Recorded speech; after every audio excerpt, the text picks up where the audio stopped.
안녕하세요. 40대 여자입니다. 이 채널의 사연을 많이 들어봤는데 힘든 일을 겪은 분이 엄청 많이 계시더라고요. 그리고 위기를 잘 이겨내고 사시는 걸 보고 대단하다는 생각과 응원을 드리고 싶은 마음이 컸습니다. 저도 인생에 위기가 온 적이 있었는데 어떻게 이겨냈는지 써보도록 하겠습니다. 재밌게 들어주시길 바랍니다. 제 남편은 처음엔 몹시 다정하고 가정적인 사람이었는데 결혼 3년차 때부터 조금씩 변하더라고요.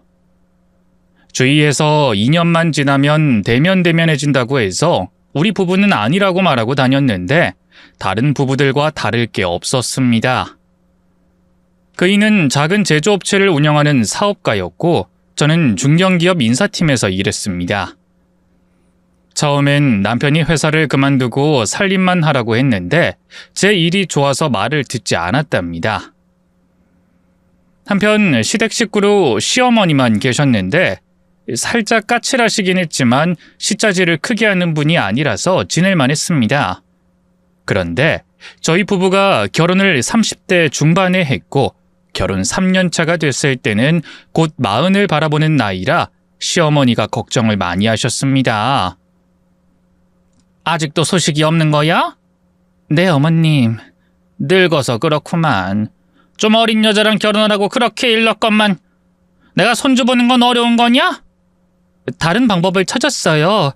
시험관 시술 해볼 계획이에요. 시험관? 그거 돈만 비싸고 확률은 적다고 하던데. 네 나이가 많아서 그것도 어려운 거 아니냐? 아니에요. 의사 선생님이 꼭 임신이 될 수 있게 도와주신다고 했어요. 어머님, 조금만 더 기다려주세요. 시어머니는 남편이 독자이니 저에게 아들은 꼭 낳으라고 했습니다. 너 우리 집안 대가 끊기게 하면 곤란하다. 이건 그냥 하는 소리가 아니라 진심이야. 내 남편이 죽기 전에 유언한 것 중 하나가 반드시 손자를 낳아서 대를 이으라는 것이었어. 우리 집안 가문이 어떤 집안인지 알지? 제갈공명의 후손이라 씨가 엄청 귀하다고. 세상에 귀하지 않은 가문이 어딨냐고 대답하고 싶었지만 고지식한 시어머니를 대화로 이기고 싶은 마음은 눈꼽만큼도 없었습니다. 그래서 고개를 숙이고 알겠다고 대답하고 말았죠. 남편은 2세에 대한 관심이 없는데 시어머니가 하도 보채니 억지로 병원에 같이 갔어요. 그이는 귀찮아하는 표정으로 항상 이렇게 말했습니다. 여보, 기대하지 마. 기대하면 괜히 당신만 힘들다. 왜 기대를 안 해? 우리가 여기 왜 오는지 몰라? 아이를 가지기 위해서야. 난 어머님이 보채는 것 때문에 오는 것도 있지만 나도 아이를 꼭 낳고 싶다고. 아유, 안 되는 걸 억지로 한다고 되겠냐. 당신 몸이 따라주지 않는다는 거 알잖아. 그럼 막말하지 마. 알았다, 알았어. 성공해서 꼭 아이 갖자. 됐지? 남편은 병원에 가서 검사받고 시술하는 게 질려버렸는지 산부인과에 가는 걸 엄청 싫어했습니다. 여러 번 시험관 시술을 했지만 계속해서 실패했어요. 결혼 5년 차가 될 때까지 아이를 가지지 못해서 많이 우울했답니다. 시어머니는 제 얼굴만 보면 한숨을 엄청 크게 쉬면서 흰소리를 하셨습니다. 남들 다 낳는 애 하나 못 낳니? 요즘은 40대도 애만 잘 낳는다는데 넌 아직 30대인데 임신 하나 못하는 거야? 아들, 내가 어린 여자랑 결혼을 하고 말하지 않았냐? 2세 생각해서 젊은 여자랑 혼인하라고 얼마나 많은 조언을 했냐? 엄마, 나도 그땐 몰랐지. 당연히 아내가 애를 2명쯤 낳아줄 거라 생각했지. 내 주변만 봐도 30대 후반에 애 낳고 잘 사는 사람들 많으니까. 그러니까 엄마 말 듣지 그랬냐? 이게 뭐냐? 2년 넘게 시험관 시술해서 번번이 실패나 하고. 에휴, 우리 제갈씨 가문에 아들 하나는 꼭 있어야 하는데 정말 걱정이 크다. 시어머니와 남편은 대놓고 제 나이를 들먹거리고 젊은 여자와 결혼했어야 했다며 연신 한탄했습니다. 저라고 임신하기 싫어서 안 한 것도 아닌데 계속해서 무안을 주더군요. 시간이 좀 흐른 뒤에는 시모가 아예 2세를 포기했는지 아무 말도 안 하더라고요. 남편도 시험관 시술은 이제 질려버려서 하기 싫다고 했고요. 저는 여러 생각을 하다가 입양에 대해서 조심스럽게 말해봤습니다. 시모와 남편에게 입양해서 키우는 게 어떠냐고 물었죠. 어머님, 여보, 우리 아이를 입양하는 건 어때요? 요즘 불임인 부부들 많은데 입양으로 시선을 돌려서 아이를 키우기도 해요. 우리도 아이를 입양해서 기르면 어떨까요? 시모는 입양이란 단어를 듣자마자 저에게 쌍욕을 하셨습니다. 이게 미쳤나? 우리 집안 씨도 아닌 애를 데려다 키우겠다고? 너 그게 말이냐 막걸리냐? 네 몸뚱아리가 애를 못 낳으니까 남의 애를 데려다 키우자고? 이거 아주 정신 나간 기집애네. 한 번만 더 입양 소리하면 네 주둥이 확 으깨버릴 줄 알아. 엄마 말이 맞아. 피도 안 섞인 애를 어떻게 키워? 난 못해. 당신이 스트레스 받는 거 아는데 그렇다고 남의 애를 키우는 건 싫다. 두 사람은 엄청 싫어하며 입양을 반대했습니다. 시모는 하던 시험관 시술이나 다시 해보라고 말씀하셨어요. 40 전에 임신하지 못하면 저희 부부 얼굴을 안 보겠다는 말씀도 하셨습니다. 6개월 동안 억지로 남편을 끌고 계획한 시술을 받아봤지만 역시나 임신 실패였습니다.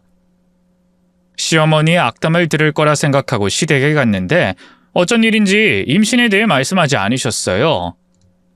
그리고 남편이 매우 어두운 표정으로 앉아 있었습니다.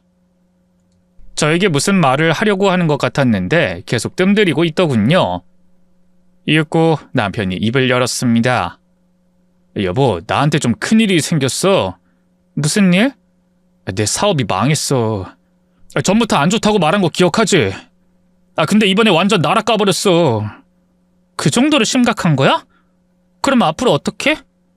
회사 부도 처리하고 파산해야지. 근데 빚쟁이들이 가만히 있지 않을 거야. 위험하니까 당신이랑 당분간 떨어져 지내야겠어. 여보, 우리 위장 이혼하자. 뭐? 위장 이혼? 그래. 안 그랬다면 당신한테까지 피해갈 거야. 빚쟁이들이 눈에 불을 켜고 날 잡아먹으려고 달려들 거야. 당신까지 나 때문에 괜한 피해받게 해주고 싶지 않아. 여보, 미안해. 남편이 심각한 얼굴로 사업 망한 걸 말하자 시어머니도 저에게 부탁하듯이 말씀하셨어요. 어쩌겠니? 내 아들놈이 크게 말아먹었으니 위장 이혼이라도 해야지. 당분간 따로 살고 잠잠해지면 다시 재결합하고 살아라. 어머님, 진짜로 저희가 위장 이혼을 해야 해요? 전 무슨 일이 있어도 남편 옆에 있고 싶어요. 여보, 나 괜찮아. 당신이 힘든 상황인데 같이 힘들어도 괜찮다고. 상황이 심각해. 회사도 날아갔고 집도 날아갔어. 우리 둘이 같이 살 집도 없어진단 말이야. 한 1년 정도만 떨어져서 살자. 여보, 이게 우리한테 최선이니까 위장 이혼하자. 그이는 매우 어두운 얼굴로 이렇게밖에 할 수 없다며 자기 말을 따라달라고 했어요. 시어머니도 최선의 선택이니 그렇게 해야만 한다고 말씀하셨습니다. 이성적으로 판단해야 한다. 우리 아들 사업이 망하게 됐으니 뒷일이 만만치 않을 거야. 며느리 너한테 피해가 가면 안 되니까 위장 이혼해. 꼭 그래야만 한다면 그렇게 할게요. 그래, 잘 생각했다. 나중에 상황 봐서 다시 합치든지 해라. 다음 날 아침에 일어났는데 빚쟁이들이 현관 앞으로 찾아와 소리를 지르며 문을 열라고 난리였습니다.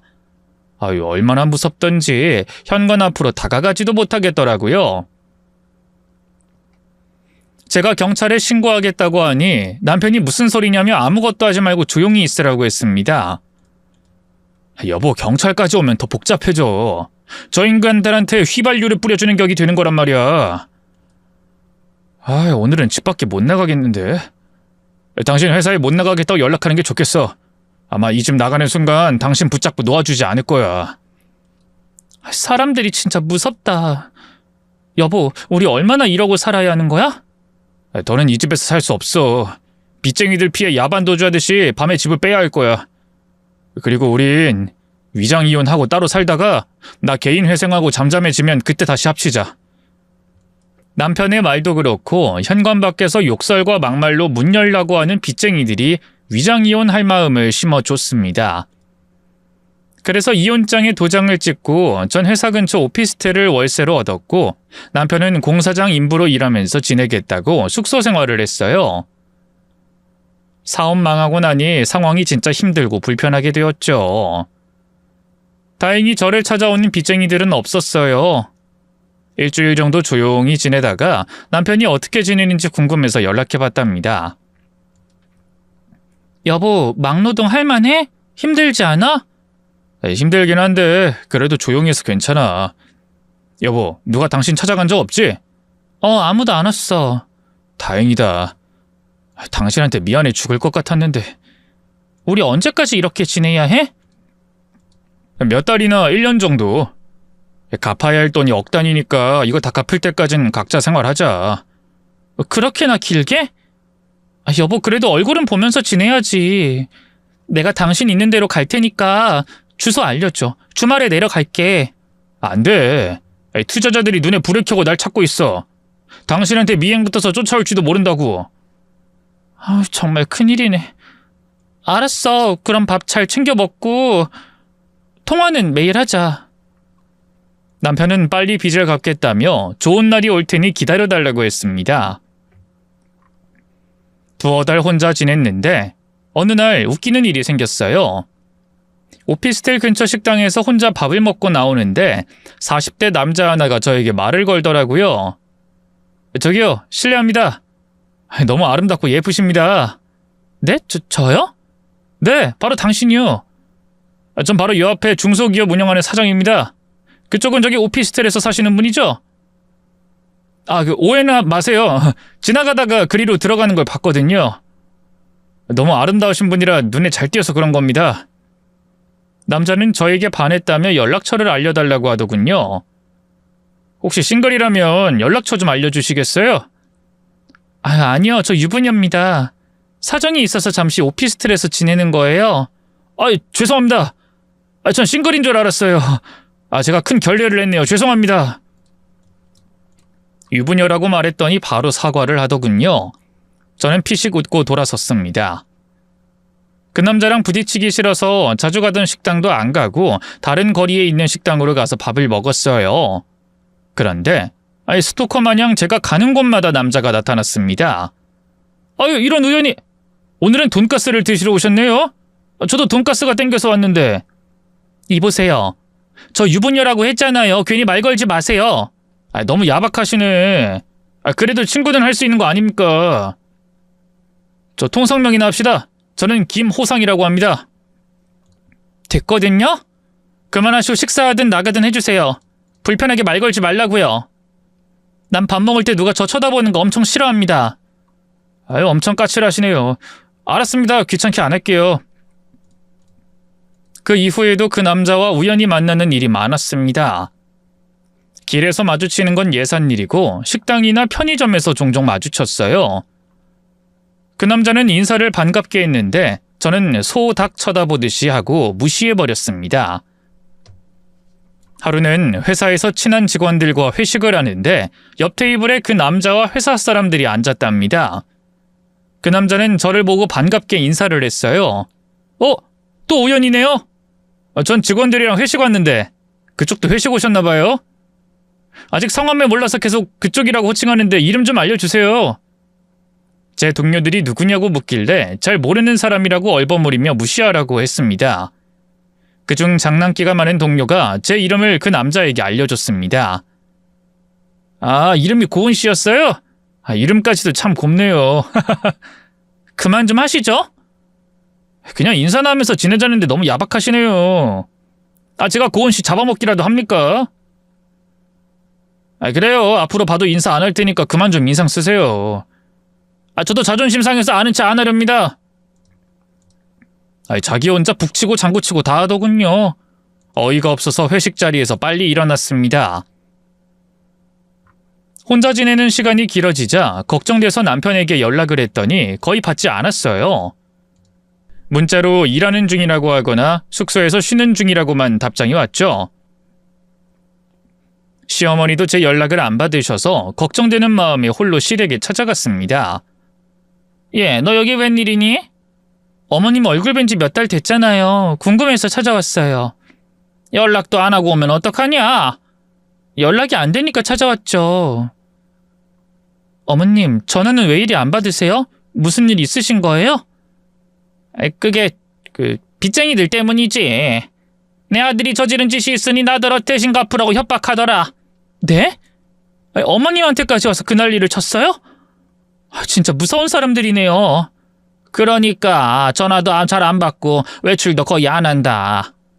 요즘은 무서워서 숨어 지내듯이 산다고. 시어머니는 그런 사정이 있어서 연락을 일부러 받지 않는다고 했어요. 한 달 뒤 남편 생일이 다가왔어요.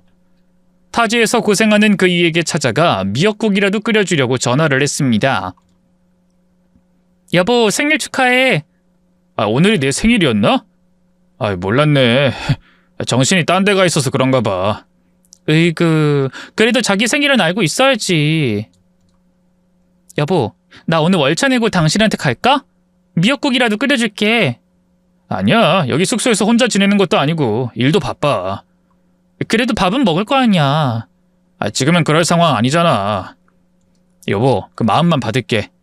그냥 회사 나가고 조용히 지내. 당신이 참 안쓰럽다. 남편은 잠시 침묵하더니 크게 한숨을 쉬고 말했어요. 여보, 우리 그냥 각자 사는 게 좋겠어. 이혼한 상태니까 당신은 당신 인생 찾아. 뭐? 그냥 남남으로 살자고? 갑자기 왜 그래? 갑자기가 아니야. 나 지금 상태를 봐. 가장 노릇은커녕 쫄딱 망해서 빌빌거리잖아. 당신 좋은 사람 만나서 새 인생 살아. 여보, 당신한테 섭섭한 적 많긴 했어도 한 번도 남편이 아니라고 생각한 적 없어. 위장이혼 상태인 지금도 여전히 당신을 사랑한다고. 무슨 일이 있어도 난 당신 곁을 떠나지 않을 거야. 아이고, 우리 마누라 큰일이네. 이 못난 남편 벗어나야 하는데. 그런 소리 하지 마. 또 그런 말 하면 내가 찾아가서 당신 혼내줄 거야. 알았어. 그럼 이만 끊을게. 작업 반장이 눈치 준다. 끊어. 남편은 약한 소리를 냈지만 저는 다 이해했습니다. 그날은 회사에 가고 싶지 않아 월차를 내고 시댁에 찾아가기로 했습니다. 남편 대신 시어머니와 밥이라도 먹을 생각이었죠. 미역과 소고기를 사서 오후쯤 찾아갔더니 시어머니가 바쁘게 설거지를 하고 있더군요. 인덕션 위에 있는 냄비에 미역국과 갈비찜, 잡채까지 보여서 이게 다 뭔지 물었습니다. 어머님, 이게 다 뭐예요? 너는 또 예고도 없이 찾아왔냐?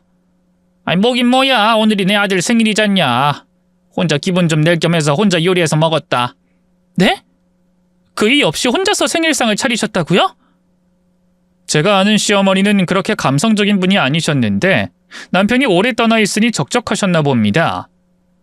어머님, 그럼 저라도 부르지 그러셨어요. 뭐하러. 평일이고 바쁠 텐데 뭐하러 오고 그러냐. 어머님, 그래도 가끔씩은 찾아뵈야죠.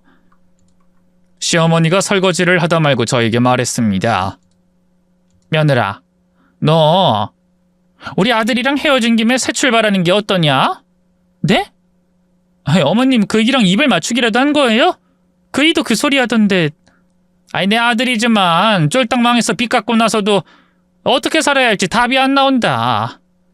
그런 놈이랑 다시 살아봐서 뭐해. 그냥 잘난 남자 하나 꼬셔서 새 시집 가는 게 훨씬 낫지. 저는 제 마음을 확실하게 전했습니다. 어머님, 전 그이 버리지 않을 거예요. 무슨 일이 있어도 제가 데리고 살 겁니다. 또 제갈 씨 가문에 아들을 꼭 낳을 거고요. 저 아무것도 포기하지 않았어요.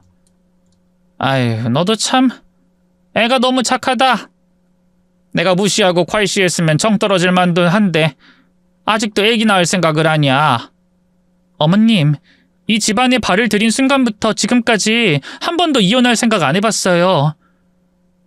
물론 서운한 적은 여러 번 있었지만 어머님 심정이 이해가 되니 다 이해했다고요. 아무튼 다시는 저더러 새 출발하라고 말씀하지 마세요. 시어머니는 고개를 좌우로 돌리며 한숨을 내뿜더니 설거지를 다 하시고 저에게 식사를 새로 차려주셨습니다.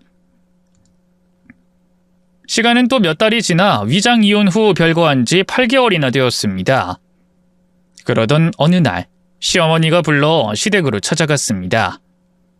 저를 굉장히 반기면서 말씀하셨어요. 우리 며느리 얼굴 오랜만에 보니 좋네. 어머님, 얼굴이 많이 거칠어 보여요. 아직도 빚쟁이들이 찾아와요? 아니, 이젠 다 정리됐다. 내 아들이 잘 해결했대. 어떻게요? 갚아야 할 돈이 억 단위라고 들었는데요. 그 도와준 사람이 있어서.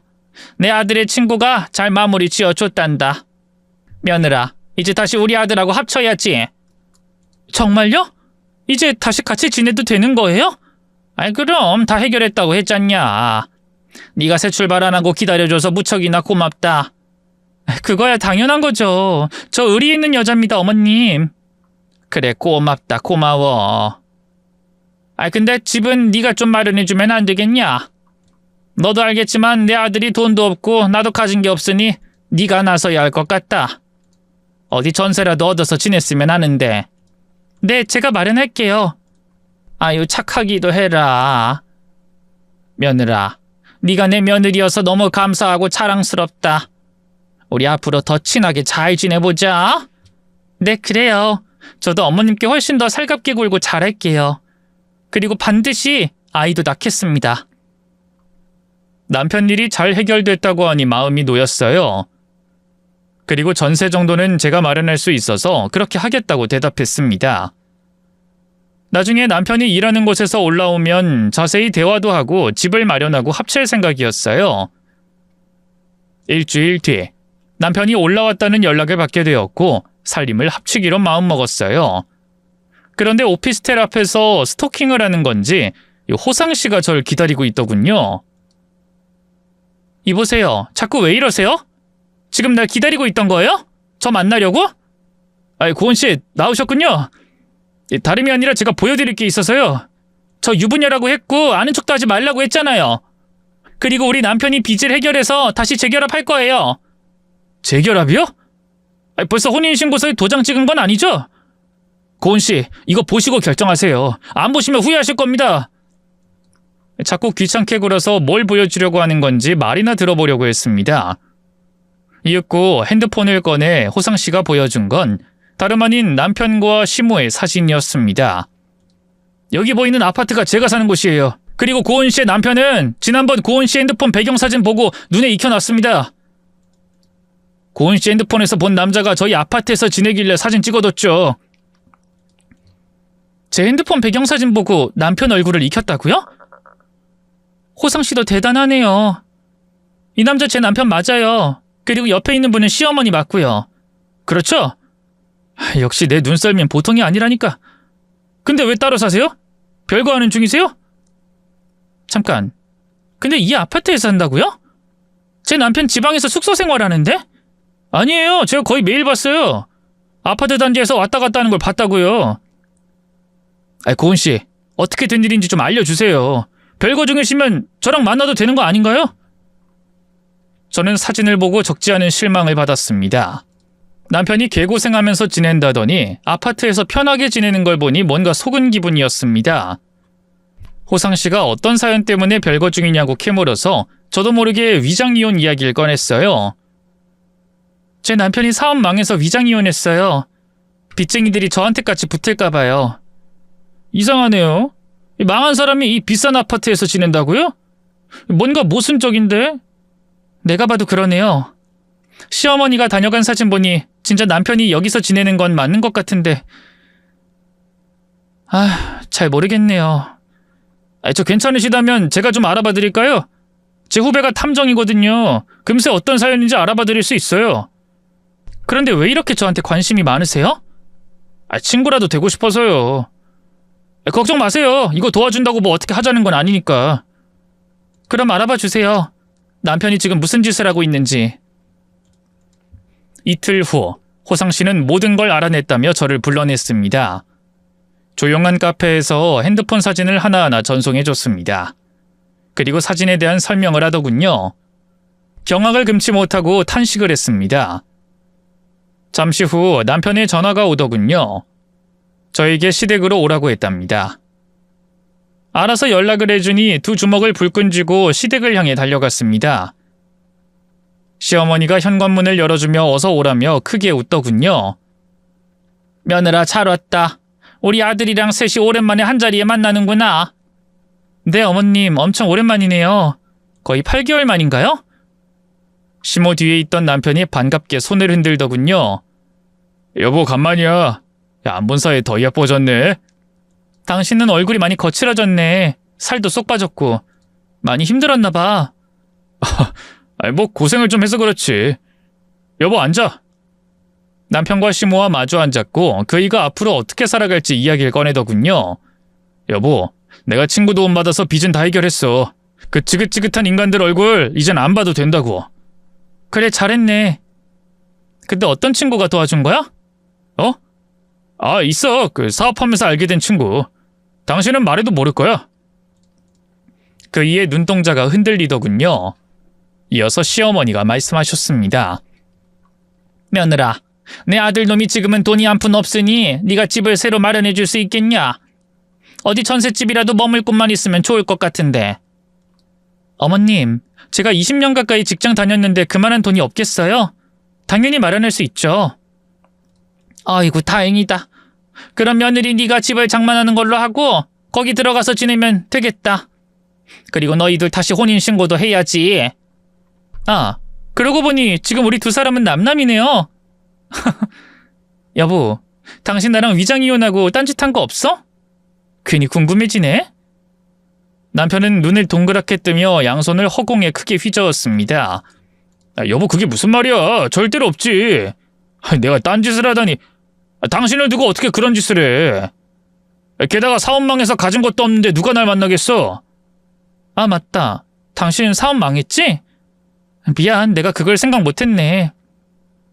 저는 입꼬리를 올리며 남편이 긴장하는 걸 잠시 즐겼습니다.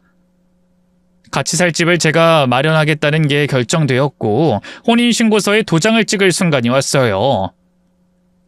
며느라, 왜 도장 안 찍고 고민을 하냐?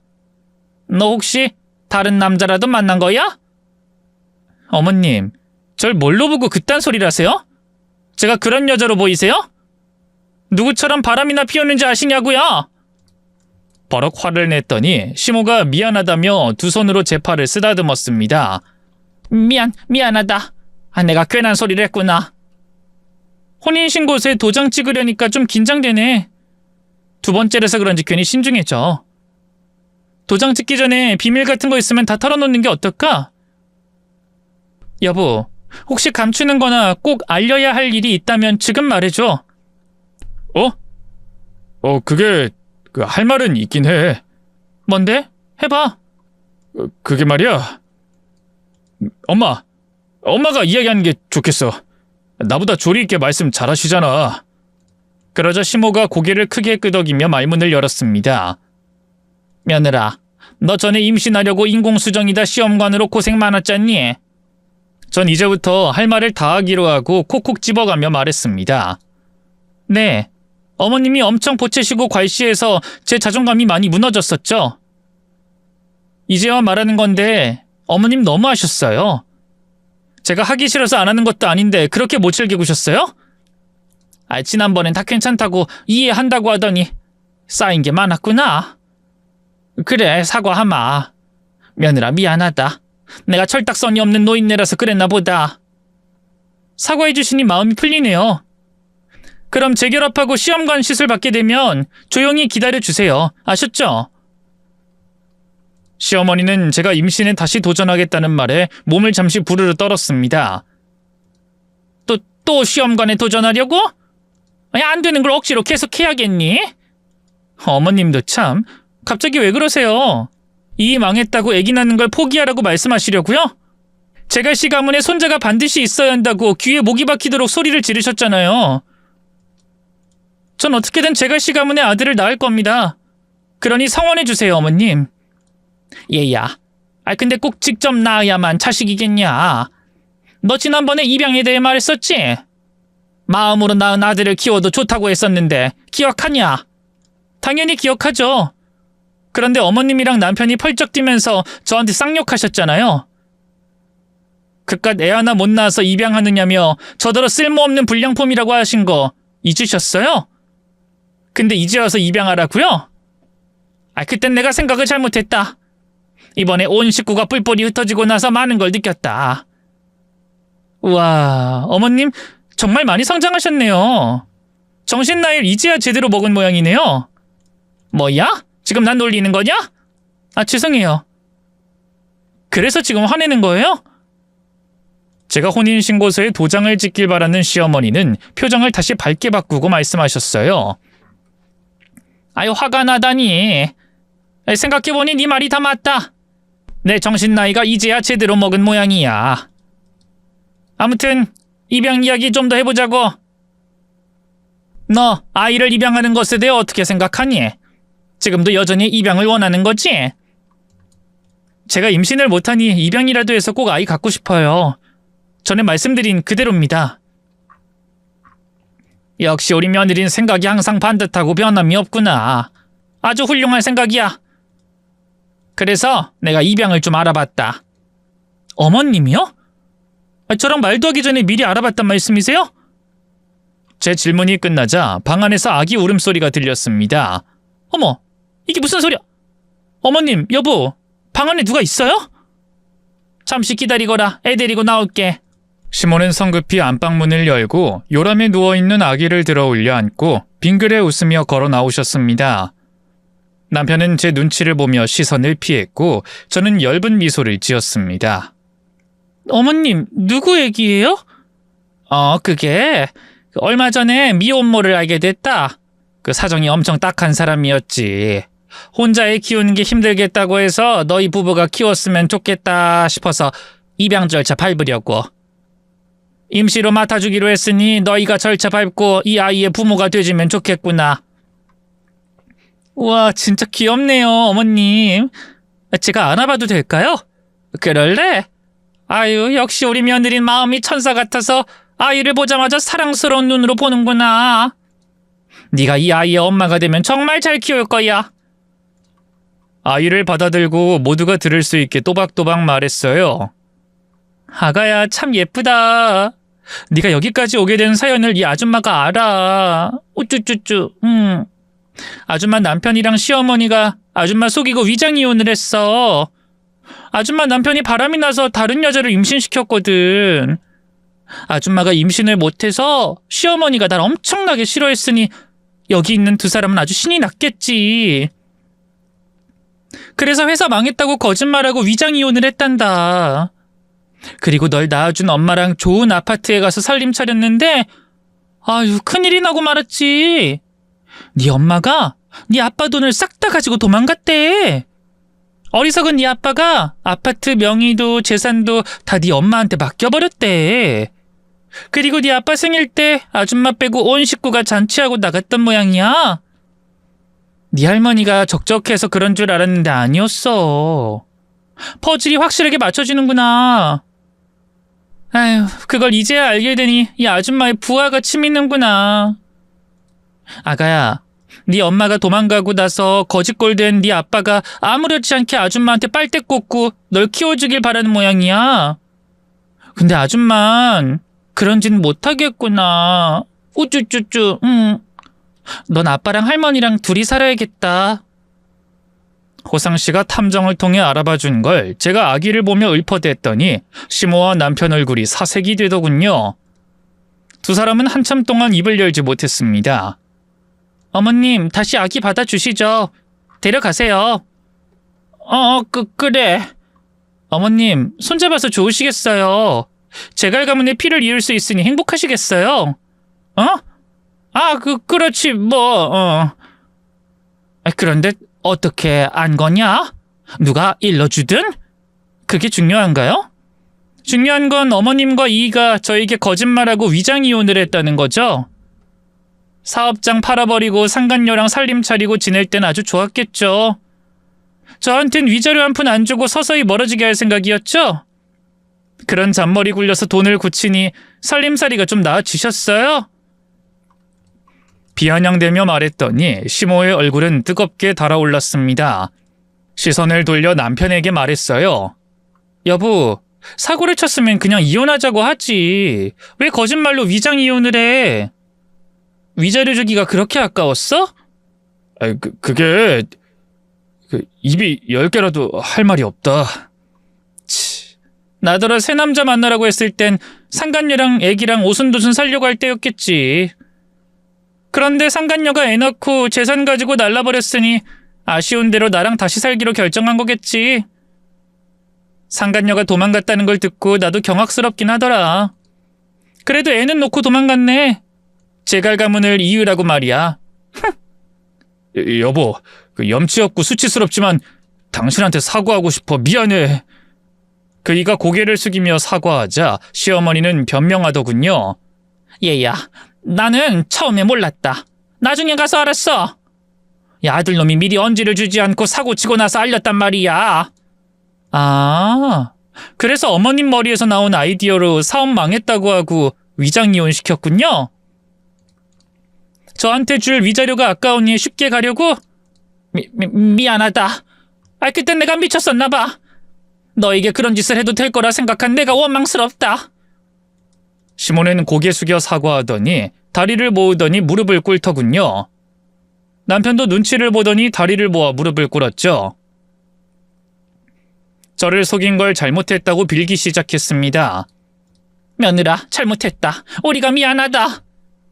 여보, 한순간에 유혹에 넘어가 큰 잘못을 저질렀어. 진심으로 미안해. 며느라, 우리 과거는 다 잊어버리고 우리 네 식구가 함께 똘똘 뭉쳐서 행복하게 살아보자. 저는 피식거리며 말했어요. 네 식구? 아, 어머님 손자 말하는 거예요? 저더러 저 애를 키우라고요? 어머님, 너무하신 거 아닙니까? 어떻게 상간녀가 낳은 자식을 저더러 키우라고 하세요? 얘야, 그러니까 용서를 빌고 부탁을 하잖아. 저 삐덩이가 무슨 죄가 있겠니? 어머님, 저 호구 아닙니다. 바보도 아니고요. 진실을 다 알게 됐는데 저더러 이이랑 재결합하는 것도 모자라 상간녀 애기까지 키우라고요? 난 안 합니다. 맘 같아선 고소라도 하고 싶은데 위장이혼에 동의를 했으니 뭘 어쩌겠습니까? 그냥 이대로 남남으로 살아야죠. 그러자 시어머니가 눈을 부릅뜨며 묻더군요. 너 다 알고 있으면서 여긴 왜 온 거냐? 우리 놀려먹고 이렇게 비굴하게 무릎 꿇게 만들려고 왔니? 네, 거기에다 이것도 주려고요. 바로 남편의 귓방망이를 날렸습니다. 제가 당한 정신적 고통에 비하면 매우 약한 벌이었죠. 한 대 때리고 나니 엔돌핀이 돌더라고요. 그래서 옆으로 넘어진 남편놈의 옆구리를 발로 실컷 밟아줬어요. 그랬더니 시어머니가 제 다리를 붙잡더니 일어나서 절 밀어내며 분개했어요. 야! 감히 내 귀한 아들 몸에 손을 대? 아이고 어머님, 이제야 본 모습이 나오네요. 살갑게 굴어서 날 보모로 평생 써먹으려고 했는데 다 어그러지고 남편님이 호되게 맞는 걸 보니 포기하신 거죠? 그래! 네 태도가 처음부터 마음에 안 들었는데 억지로 비위 맞춰주느라 힘들었다. 네 말대로 호구 삼아서 보모나 평생 시켜먹으려고 했는데 아쉽게 걸려버렸구나. 그래요. 이래야 어머님답죠. 조금 전까진 엄청 비굴해 보였다고요. 알았어, 이 썩어빠진 몸뚱아리 기집애야. 네가 처음부터 애를 잘 가졌어 봐라. 우리 아들이 다른 데서 애를 낳아왔겠냐? 썩은 몸뚱아리는 내가 아니라 당신이랑 당신 아들이야. 이게 어디서 감히 반말로 욕실거리야. 어차피 다 끝난 마당이네. 돼지게 한판 붙어봐. 시몬은 말을 끝내더니 제 옷을 잡아당기며 손바닥을 마구잡이로 휘둘렀어요. 팔이 짧아서 제 얼굴에 명중하지 못하더군요. 어른을 해치면 안 되지만 이번엔 어쩔 수 없는 상황이고 복수를 해줘야 하니 시모의 얼굴에 따귀를 마음껏 찔렀습니다. 짝짝 소리가 연신 터졌는데 황홀하고 기쁘더라고요. 그동안 아주 많은 수모는 아니었지만 쌓였던 감정을 잠시나마 시원하게 풀 수 있었습니다. 시모를 몇 대 후려갈기고 쓰러뜨리자 남편이 일어나 덤벼들었어요. 이 여편네가 위아래도 없나? 당신 지금 뭐하는 짓이야?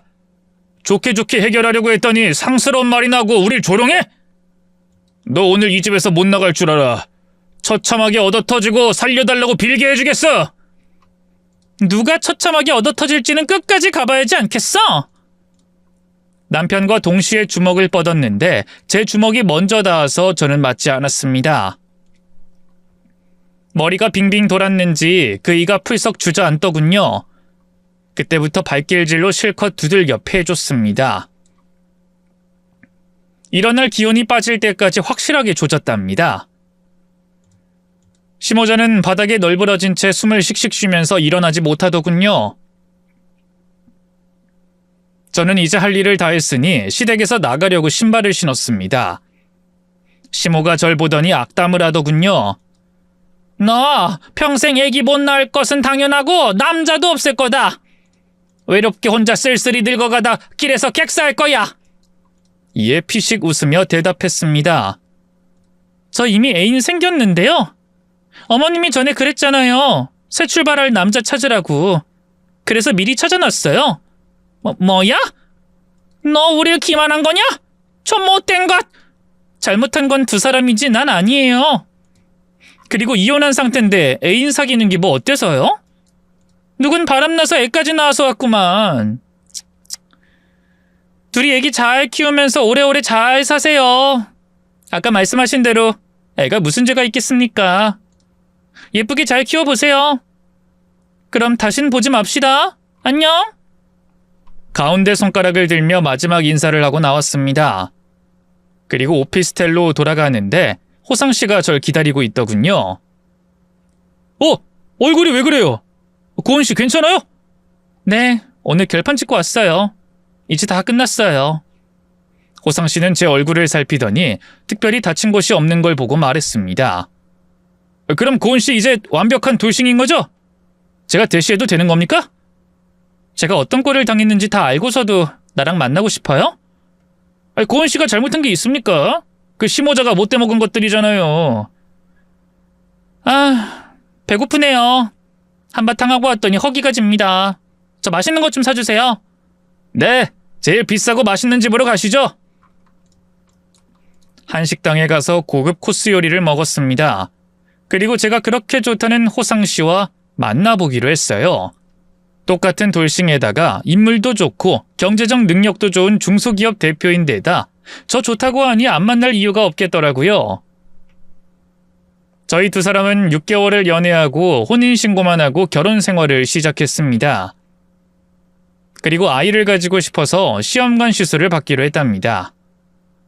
첫 시도에 기적적으로 임신에 성공했답니다. 여보, 나 임신이래. 의사 선생님이 틀림없는 임신이래. 뭐? 그럼 내가 아빠가 되는 거야? 신난다. 나도 너무 신나고 기뻐. 자기랑 나랑 운명인가 보다. 그러니까 한 번의 시도만 해 임신을 하지. 맞아. 난 처음에 당신 봤을 때부터 운명이라고 생각했어. 나 그렇게 여자한테 들이대본 게 살면서 처음이었다니까. 진짜 맞아? 뭐 일단은 믿어줄게. 앞으로 어떻게 하는지 두고 보겠어. 내 눈이 여러 곳에 달렸으니까 허튼 짓 하면 바로 끝장일 줄 알아. 무슨 말을 그렇게 살벌하게 하냐. 난 일편단심 민들레라고. 새 남편은 앞으로 살아봐야 알겠지만 현재로서는 굉장히 절 아껴주고 사랑해줬습니다. 이대로 영원히 살았으면 하는 바람이었네요. 저는 몸조심하라는 의사의 조언을 듣고 직장을 그만두고 집에서 태교만 했어요. 남편이 살림도 건들지 말라면서 가사도우미를 붙여줬답니다. 그래서 먹고 자고 산책 좀 하고 몸을 극도로 아끼면서 10달의 시간을 보냈어요. 출산은 엄청난 고통이 따랐습니다. 노산인데다 진통을 오래 해서 실신을 몇 번이나 하고 나서야 아들을 낳았답니다. 품에 안은 자식을 봤더니 정말 기쁘더군요. 평생 아이를 못 가질 줄 알았던 저에게 축복이 내려와서 더할 나위가 없었습니다. 산후조리원에서 푹 쉬고 퇴실하고 사랑스러운 아들과 하루 종일 붙어서 재밌게 육아했답니다. 절실하게 기다리던 아이라 그런지 힘든 것도 모르겠더라고요. 남편은 잠도 못 자고 아이를 돌보는 제가 안쓰러웠는지 아기가 울면 먼저 일어났습니다. 여보, 일어나지 말고 자. 내가 아들 볼게. 나 괜찮아. 당신 내일 출근하려면 푹 자야지. 괜찮아. 나 사장인 거 잊었어? 쉬엄쉬엄 일하면 돼. 어서 자. 고마워. 그럼 부탁할게. 아이를 낳자 남편은 더욱더 가까워진 느낌이 들었습니다. 회사 끝나면 집으로 달려와서 육아를 도와줬네요. 몇 달 뒤, 날씨 좋은 날, 유모차를 끌고 공원 한 바퀴를 돌고 있는데 어떤 남자가 울상을 하며 유모차를 끌고 있더라고요. 거리가 가까워지자 남자 얼굴이 확실하게 보였는데 전 남편이었습니다.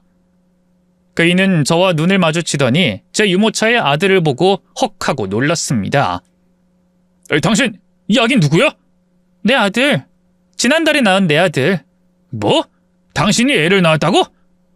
그새 재혼해서 애를 싸질렀단 말이야? 말 좀 예쁘게 해라. 아무튼 시험관 시도해도 낳았단 말이야? 남편은 누군데?